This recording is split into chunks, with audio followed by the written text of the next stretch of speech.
میرے عزیزو، اجڑتا جا رہا ہے ہمارا معاشرہ ان گندگیوں کی وجہ سے، اس مرد عورت کے اختلاط کی وجہ سے، اس آزادانہ زندگی کی وجہ سے، اس غلط نظام تعلیم کی وجہ سے، اس بے حیائی اور فحاشی کی وجہ سے، اس عریانی کے تماشوں کی وجہ سے، اس آزادانہ میل جول اور تعلق اور گفتگو کی وجہ سے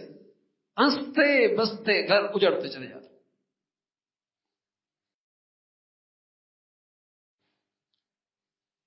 اس تہذیب نے، اس گندی تہذیب نے جس کی بنیاد بے حیائی پر ہے،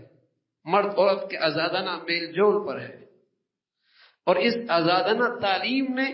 مرد اور میاں بیوی میں اعتماد آنے نہیں دیا۔ وہ اس کے گھر میں آتی ہے کچھ تحفظات کے ساتھ، یہ اسے گھر میں لاتا ہے کچھ تحفظات کے ساتھ۔ غیر عورت سے 100% بے تکلفی، اس کی غیر عورت سے 100% بے تکلفی، اور یہ غیر مرد سے بے تکلف، لیکن حلال شوہر اس میں تحفظات ہیں، اسے